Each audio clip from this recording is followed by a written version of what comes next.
All right, I've been working on this Golbez deck a long time and love it as a deck manipulation graveyard deck that is more interesting and flexible than just going Reanimator. While Golbez lists I've seen just go the play as many common artifact synergies as possible, I've gone one for a token route that can quickly be used to bring Golbez up to 4 or 8 artifacts and use them for the main Golbez, making people lose life. Okay, just life bombing people, yeah. I'm going for mid to high bracket 3.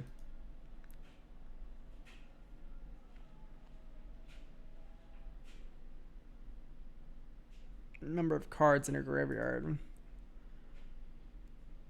Turn a creature card, I see. So we're running all the stars that are huge. Okay. I mean, honestly, I'm kind of just down to playtest this and see how it feels.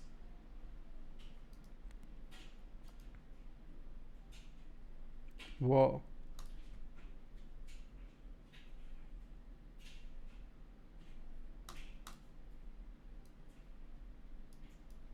Morphic Pool.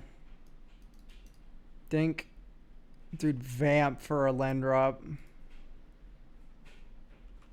Okay, we would have hit it, but I think it's just always better just to fix here.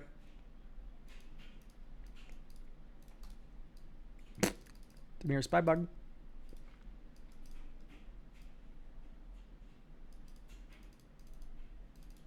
Stock up. Grim Hireling's broken. Land drop is broken. Bottom. Next turn. Island. 1, 2, 3, 4. Grim Hireling. Swing, get 2 treasures, cast Golbez. Next turn. What do we typically entomb for, by the way, before I cast this card? That's for Kane.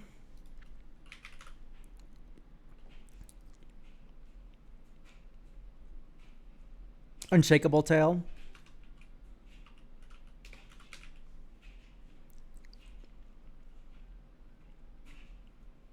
Ooh! I see. Kane was Homeward. I see.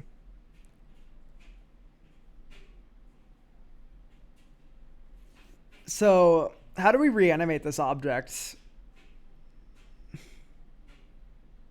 Because it is really easy. Just go dink, entomb.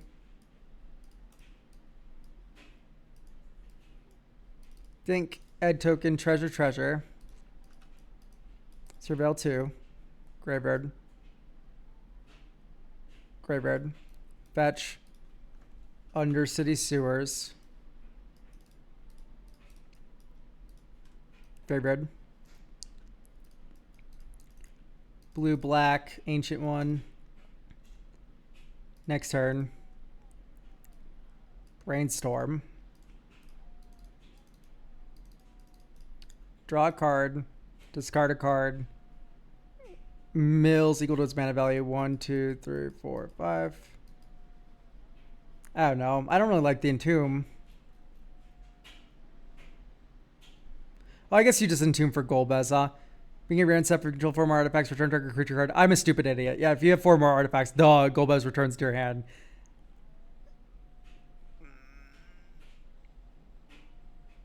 Our deck is decently cheap, where I'm like, I don't know if we really need Tez.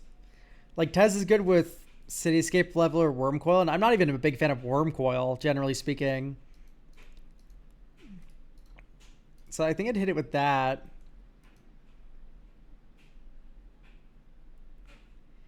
And then, like, I see Brainstorm, no... Wait, what? Okay, no stock up. We don't have Brain Surge. Yeah, Brain Surge is insane. Is this a Living Death deck? Yes.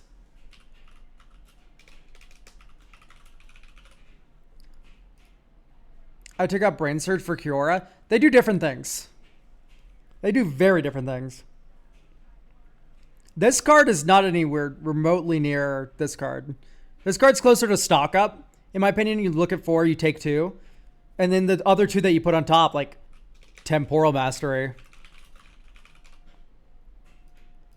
Right, like take an extra turn.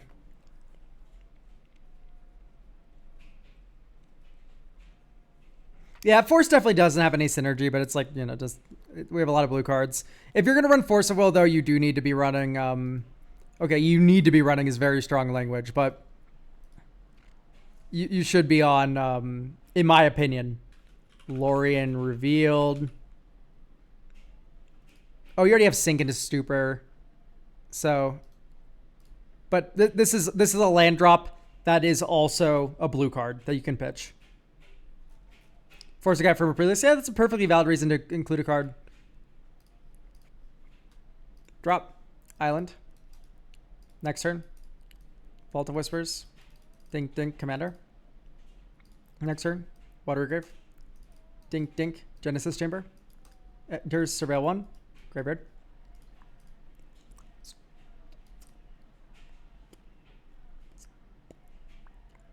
One, two, three. Dink, non-token creature enters. You get a mirror. You get to Surveil 1. Top. Next turn. Top. Cast an artifact spell, so we create an artifact, or create a clue. So this enters first. Surveil 1. Graveyard. This enters now. Surveil 1. Graveyard. Activate top. 1, 2, 3. Top, top, top. Blue. Or 1. Blue, yeah. Brainstorm. Draw 3. 1, 2, 3. Put 2 on top. Grim Hireling. Breach. Clearwater Pathway. Think, think. Scroll Rack. Make a clue. Surveil 2. Graveyard. Breach the Multiverse. Graveyard. Grim Hireling. Great. If we control 4 more artifacts, we do. Return target creature card from your graveyard to your hand. Grim Hireling to hand. Next turn. Command Tower. Pay 1 into top. I do think Grave Research is a little slow. We have to wait a whole turn to get the Reanimate active. That does feel pretty bad. I mean, the floor is fine. It's a 3/3 that surveils. I just... Anytime before turn 3, that feels a little bad.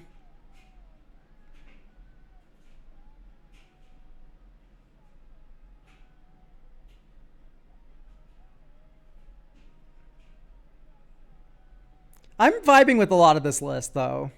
I really like the Living Death. Do we already have Bogart Trawler? Yes, we do. We already have Bajuka Bog? Yes, we do. We don't have Bajuka Bog. So I would run a Bajuka Bog. These are really gorgeous lands. I just noticed these. Wow. What are these from? Well, they're from D&D. I can see the logo, but... But since we've turned this into a Living Death deck, I think Bajuka Bog is definitely on the table.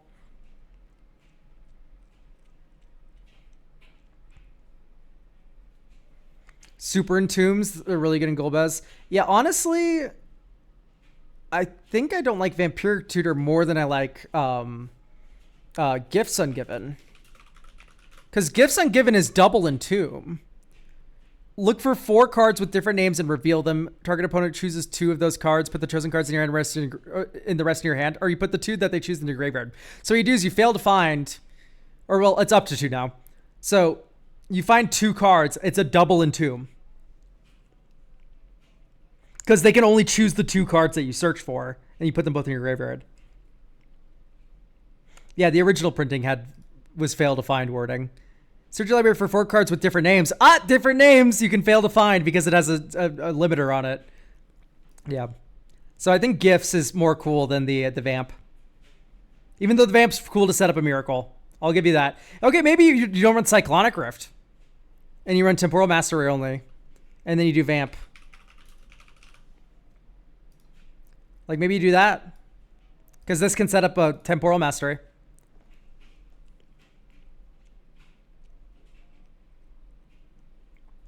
But either way, gifts should be here.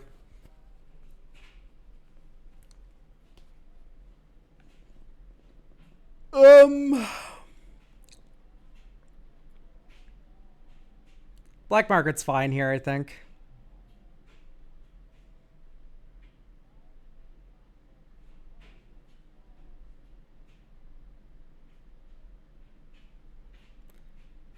Oh, if only Narset wasn't Game Changer, man.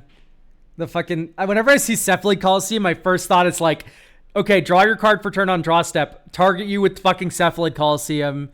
Skip those 3 draws, discard 3, moron. But I don't think that's this kind of deck. It's really funny, though. You get Notion Thief, too. Oh, Notion Thief. My love. I guess let's go with... the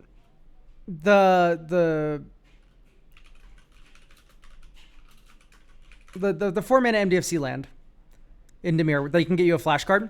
This card pairs very well with free counter magic. Waterlogged Teachings. So Waterlogged Teachings, the joke is if you have 4 mana up and you have a blue card in your hand, you can cast Waterlogged Teachings and just grab Force of Will and then pitch cast it. So that's one thing this thing does. It also gets Gifts Ungiven. It also gets Perplex, tutoring for Tutor's Lol. It also gets Brainstorm if you have a Temporal Mastery Strand in your hand, right? Like this. Yeah, MDFCs are always good, but like you also need some added synergy for the MDFCs. And that's what this has, is added synergy, with this deck because it gets Force of Will. That's synergistic. Oh, they're both just good cards. So there's not really synergy there. It's like, yeah, they're both good cards, but still synergy. To like go grab a pitch spell with this expensive tutor. That's a real thing. There's certain pedantic people that drive me up the wall. Anyway, it's looking pretty good. Turn 1 tap land. Next turn.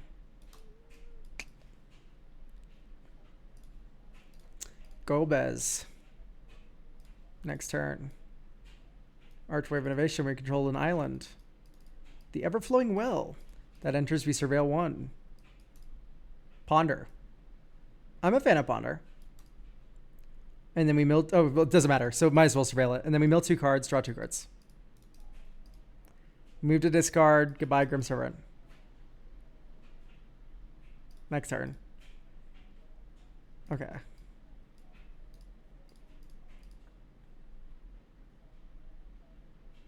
Here I just hold out of counter magic. MDFCs were a mistake, IMO. I think you're wrong. I think you're very wrong. But that's okay. There's reasons to like them, there's reasons not to. Both things can be correct.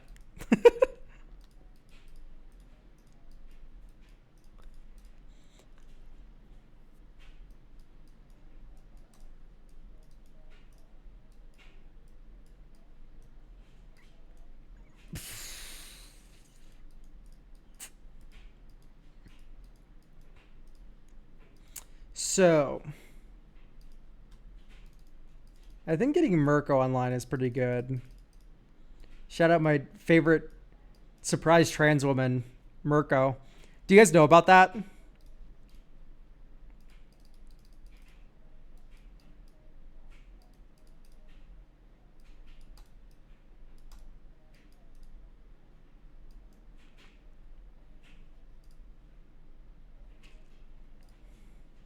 I'm gonna say no. So during Murders of Carlos Manor pre-release, Mirko's trans. Okay, so what you're supposed to say when I say, do you guys know about that? So they do like little lore snippets for the characters. And my only guess is that someone at Wizards read Mirko's name, wasn't familiar with Mirko Voss, and read Mirko's name as Mirko or something, and then was like, okay, wrote up the thing.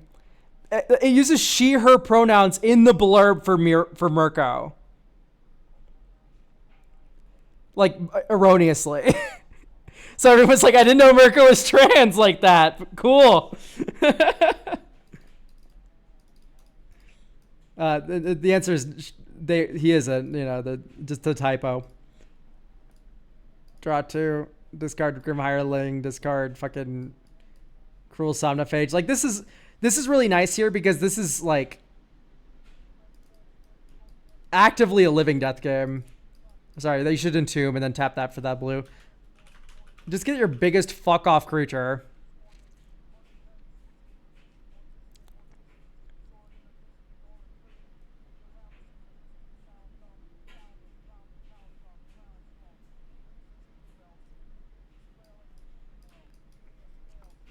Next turn, swing with everything, hope they block. They won't. You get an 8/8 Kraken. They might block Kiora because they might think you're swinging Kiora just to get the 8/8. And then you go hit them with the Living Death Ray. So this is really cool that we didn't hit a artifact kind of game here, but we still got to do Living Death stuff.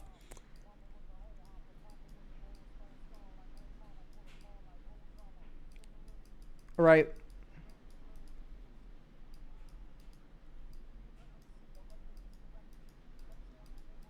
Right. This looks cool. Because I think it's cool.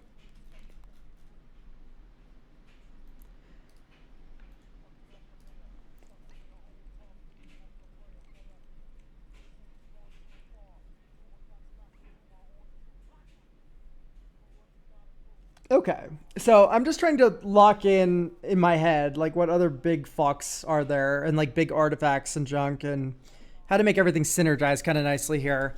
Because right now the deck's playing fine. I really have no comment about how okay this is playing. In fact, it's playing rather nicely.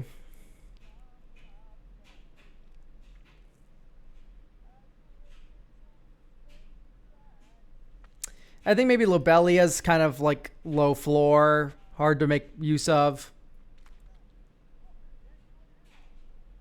Ultron the Annihilator or no UB? Well, we have a UB commander, so I hope UB is on the table. But maybe it's Final Fantasy only. Let me double check the blurb. I like Tidespout Tyrant and Hullbreaker's big blue creatures. Yeah, I just think it doesn't really do that much. I guess you can cast a bunch of artifacts in a row and trigger all your artifact synergies. That's kind of cool. You have, I was going to say you have Glasspool Mimic, but you don't. Maybe instead of this, you do Glasspool Mimic. Because Glasspool Mimic is pretty great with Hullbreaker. Because the best synergy piece for Hullbreaker Horror is Hullbreaker Horror. But yeah, I can vibe with that. There's some fun loops you can do here where you go like Retrofitter Foundry, cast it, Sensei's Top back to hand, cast Sensei's Top, Retrofitter back to hand, Sensei's Divining Top, you know, and you get a bunch of clues with Forensic Agitator, you surveil a bunch. Yeah, you Stride Hanger all over the place. Like that's, and you're not going infinite, right? Because it costs 1 mana each time.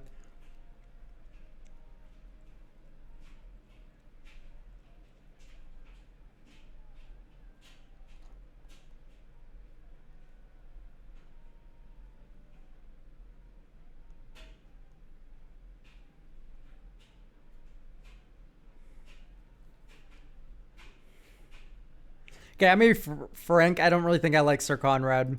It's kind of decent with Living Death, but Living Death is kind of decent with Living Death. Like you don't need to make this card better.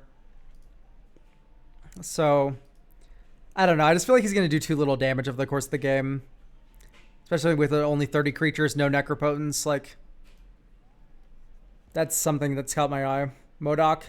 This is a decent Modok deck, isn't it? I'm just scared about paying that much life and not have a way of recouping it. Modok is very life intensive. I think I would actually, because this is mostly a surveil deck with enhanced surveillance, I would have Doom Whisperer first.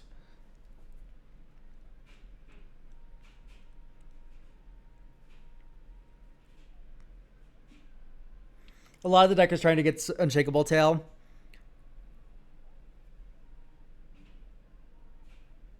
Whenever one of our creature cards are put into your graveyard from your library, investigate. Yeah, it's just not something you can really guarantee. This seems like really, like, because Sir Conrad to me is very low floor. It's 5 mana, and like, he's gonna do like 4 damage to each opponent. with like a 30 creature deck, that is. He wombos with Living Death a little bit. He wombos with Unshakable Tail a little bit. Like, you need to hit like 5 creatures in a row with Unshakable Tail, and then also, I don't know. It feels like Unshakable Tail is already like gas at that point. Like, why do you need to add more?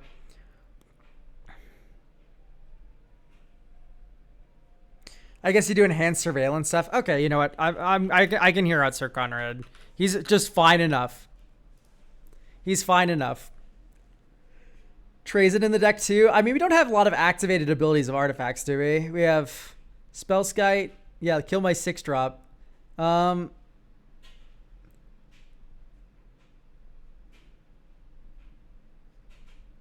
you can unearth him from on the battlefield. It's not real. Retrofitter.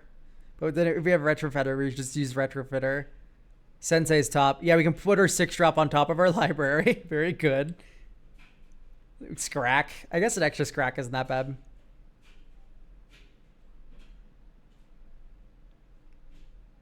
It seems very low impact. That just shouldn't even be in the deck. We can equip him. Awesome. So literally not a lot.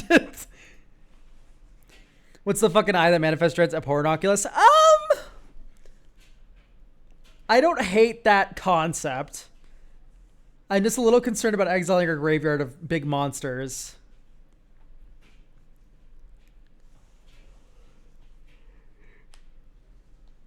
What's the name of that one fucking room? Wait, that room is insane.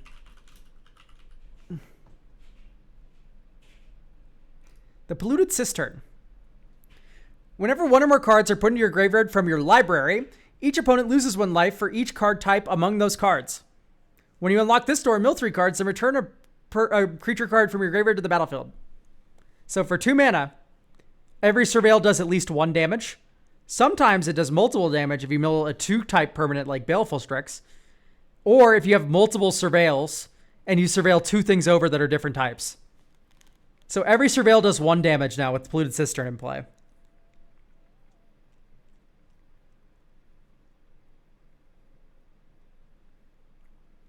Planetarium of Wan Shi Tong is fun. Oh, hang on.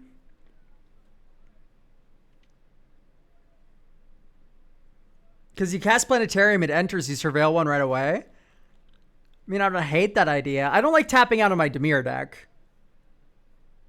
But it's something to think about, for sure. Our deck's too small, but if you do a bigger version of this deck, I can see it's already in the considering. If you do a bigger version of this deck, Rook Turret. Yeah, 6 seems pricey, and that's exactly what I'm agreeing with. I don't really like tapping out when I have a bunch of counter magic. Whenever another artifact you control enters, you may draw a card if you do discard a card.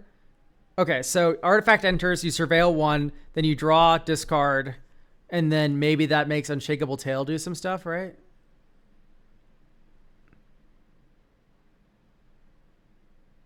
From your library. It's okay. Anyway, I think this deck's about good to go then. I think the Polluted Cistern was a good last minute inclusion there. I'm glad I took a second to